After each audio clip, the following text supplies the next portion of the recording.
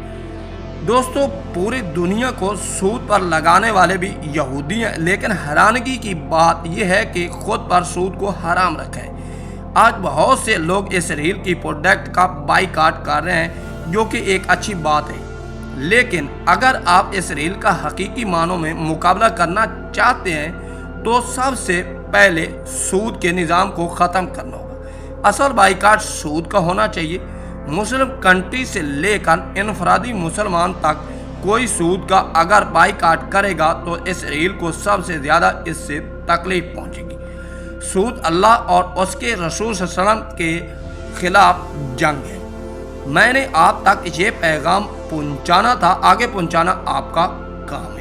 پاکستان کے لوگ اسرائیل جب بیت المقدس نہیں جا سکتے کیونکہ پاکستانی پاسپورٹ پر صاف صاف لکھا ہے کہ یہ پاسپورٹ سوائے اسرائیل کے دنیا کے تمام ممالک کے لیے کارآمد ہے۔ اسرائیل میں موجودہ یہودی آپس میں ہمیشہ اتفاق سے رہتے ہیں، یہ ان کی ترقی کا راز بھی ہے۔ یہ کبھی کسی کو بھی اپنے مذہب میں نہیں آنے دیتے۔ دوستو آج آپ کو ایک اہم بات بتاتا چلوں، مسلمانوں نے اپنی تاریخ کو پڑھنا چھوڑ دیا، لیکن یہودی اپنی تاریخ اور دشمنی کو کبھی بھی نہیں بھولتے، بلکہ اپنی ہر نسل کو یاد دلواتے ہیں۔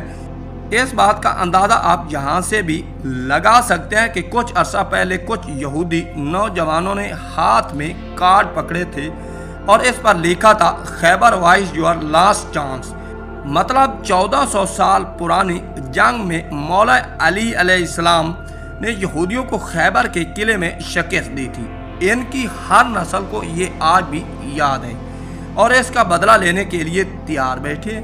دوستو پاکستان کے علاوہ دوسرے ممالک اسرائیل آنے کے لیے تل اویو کا ایئرپورٹ استعمال کرتے ہیں، جبکہ پاکستان کے علاوہ دوسرے مسلم فلسطین میں جانے کے لیے جارڈن کا راستہ استعمال کرتے ہیں۔ یہ ہے تل اویو کا ایئرپورٹ۔ یہاں ہر کسی سے مکمل تشخیص کے بعد انٹری دی جاتی ہے۔ اسرائیل میں استعمال ہونے والی کرنسی اسرائیلی نیو شیکل ہے، جو پاکستان 76 روپے کے برابر ہے، جبکہ انڈین 23 روپے کے برابر ہے۔ تل اویو بہت مہنگا سٹی ہے، ہوٹل سے لے کر ہر چیز آپ کو مہنگی ملے گی کیونکہ یہاں ٹورسٹ بہت زیادہ آتے ہیں۔ اس شہر کی ڈیولپمنٹ یورپ نے کی تھی تاکہ یہودیوں کو یورپ سے نکال کر یہاں بسایا جائے۔ جب یہودی یہاں آئے تھے تو ان کو کہا گیا تھا کہ وہ اس شہر کی حد تک محدود رہیں گے، ہر سہولت انہیں اسی شہر میں دی جائے گی، لیکن آہستہ آہستہ یہ پورے فلسطین میں پھیل گئے۔ اس شہر میں لوگ سائیکل کا استعمال بہت زیادہ کرتے ہیں۔ ایک زمانہ میں یہ شہر صرف ڈیزرٹ تھا، لیکن آج مکمل طور پر ڈیولپ ہو چکا ہے۔ چلیں اب آپ کو تل اویو کا وہ ایریا دکھاتے ہیں جسے جافا سٹی کہا جاتا ہے۔ یہ وہ علاقہ ہے جو ہزاروں سال سے قدیم ہے۔ یہاں مسلمان آبادی کاری تھی، لیکن اسی وجہ سے یہاں مساجد بھی موجود ہے۔ اس علاقے میں انگریزوں نے یہودیوں کو پناہ دینے کا کام شروع کیا۔ جافا سٹی کا علاقہ فلسطین کو دیا گیا تھا، لیکن 1948 میں اسرائیل نے اس پر حملہ کر کے قبضہ کر لیا کیونکہ یہودی زائنسٹ اس عرب سٹی کو ختم کر کے اپنی سٹی بنانا چاہتے تھے۔ آج بھی تاریخی عمارتیں موجود ہیں جو اس دور کے رہنے والے عرب مسلمانوں کی یاد تازہ کرتی ہیں۔ آج بھی کچھ گھروں میں عرب مسلمان ہی رہتے ہیں جو اپنے اس سرزمین سے محبت کرتے ہیں کیونکہ 1948 میں جنگ کے دوران امیر عرب مسلم جافا چھوڑ کر لبنان چلے گئے تھے، جبکہ غریب عرب مسلم وہیں پر آباد ہیں۔ تل اویو میں بیچز بھی موجود ہیں اور فحاشی بھی عام ہے۔ ٹورسٹ سب سے زیادہ اس بیچ کا نظارہ لینے آتے ہیں۔ بیچ کا زیادہ تر حصہ جافا سٹی کے قریب لگتا ہے، جس کے کنارے پر مسجد بھی موجود ہے۔ رات کے وقت ٹورسٹ کا رش بھی زیادہ ہو جاتا ہے اور یہاں تک کہ رات کے وقت بھی بیچز پر لوگوں کا رش رہتا ہے۔ یہودیوں سے زیادہ پورے شہر میں ٹورسٹ نظر آتے ہیں۔ چلیں اب یہاں سے لے کر چلتے ہیں آپ کو نظارت سٹی۔ اس شہر میں بھی اسرائیل کا قبضہ ہے۔ اس شہر کو عرب شہر بھی کہا جاتا ہے۔ یہاں زیادہ تر مسلمان اور کرسچن رہتے ہیں۔ یہ شہر کرسچن کے لیے بھی مقدس ہے۔ یہ ایک پہاڑی علاقہ ہے۔ یہاں پر رہنے والے مسلمانوں کے پاس اسرائیل پاسپورٹ ہے۔ یہ بھی تاریخی شہر ہے۔ آرکیٹیکچر بھی قدیم ہے۔ اونچی عمارتیں یہاں آپ کو نظر نہیں آئیں گی۔ اس شہر کے وسط میں ایک ایسا ایریا ہے جسے بیر مریم کہا جاتا ہے۔ یہاں کے لوگوں کے مطابق حضرت مریم علیہ السلام یہاں سے پانی بھرا کرتی تھی، لیکن اب اس جگہ پانی تو نہیں آتا، لیکن نشانی موجود ہے۔ نظارت میں موجود یہ چرچ کرسچن کے لیے مقدس چرچ میں سے ایک ہے۔ کرسچن کے مطابق یہاں اللہ تعالیٰ نے حضرت مریم علیہ السلام کو پیغام بھیجا تھا کہ آپ ماں بنیں گی۔ چلیں اب یہاں سے ایک ندی کی طرف چلتے ہیں جن کے بارے میں کچھ روایات یہ ہیں کہ یاجوج ماجوج کا یہاں سے لشکر گزرے گا۔ اس لشکر کے اگلے لوگ سارا پانی پی جائیں گے۔ دوستو، ہفتے کا دن یہودیوں کے لیے مقدس دن ہے۔ اسے شبت کہا جاتا ہے، جس میں نہ تو وہ ٹی وی دیکھتے ہیں اور نہ کھانا کھاتے ہیں اور نہ ہی کوئی کام کرتے ہیں۔ یہ جمعے کی رات سے شروع ہوتا ہے اور ہفتہ کی رات کو ختم ہوتا ہے۔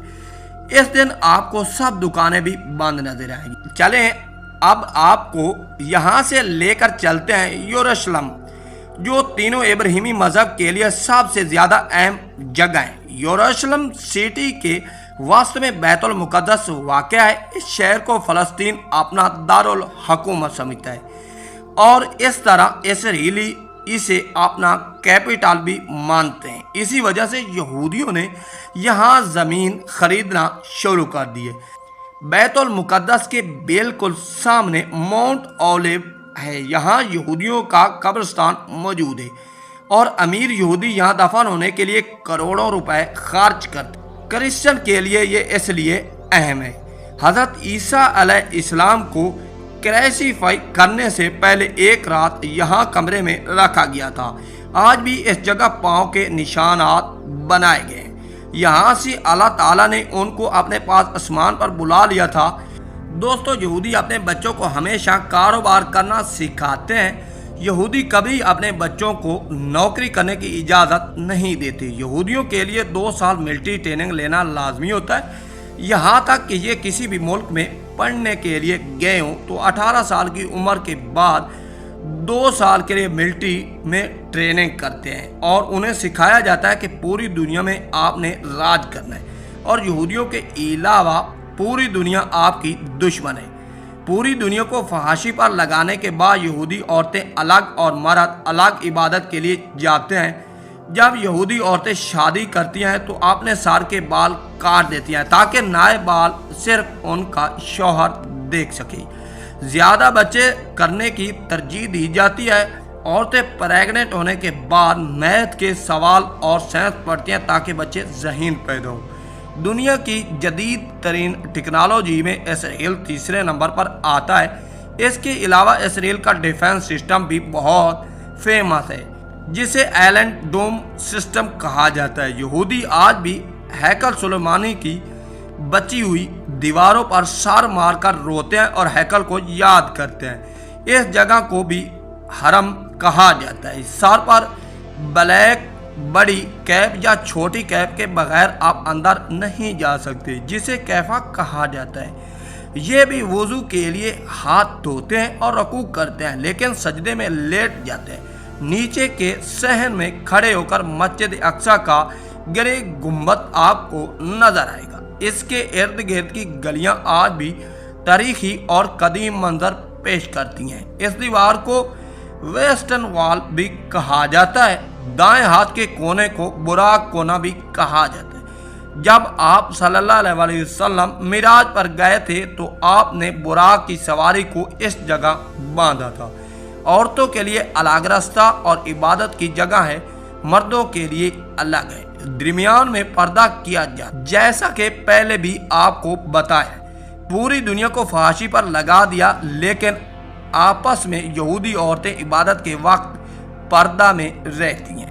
تورات کی کتاب آپ کو ہر جگہ پڑی ہوئی نظر آئے گی۔ جو آپ پل دیکھ رہے ہیں، مسلمان اس کے اندر سے گزر کر دوسری طرف مسجد اقصی کی طرف جاتے ہیں۔ اس کے چاروں اطراف میں بازار بنائے گئے ہیں، یہاں چھوٹی چھوٹی دکانیں موجود ہیں۔ اس بازار کے قریب ہی مسجد عمر بھی موجود ہے۔ حضرت عمر بن خطاب رضی اللہ عنہ نے نماز بھی ادا کی تھی۔ مسجد عمر کے قریب ہی کرسچن کا مقدس ترین چرچ بھی ہے۔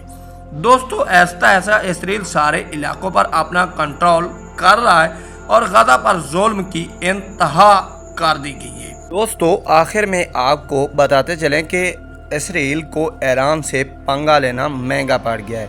ایران نے اسرائیل کے شہر تباہ کر ڈالے ہیں۔ تو امید ہے ناظرین آپ بھی دعا کریں، میں بھی دعا کرتا ہوں کہ اللہ تعالیٰ مسلمانوں کا حامی و ناصر ہو۔ نیکسٹ ویڈیو لے کر حاضر ہوں گے، تب تک کے لیے اللہ حافظ۔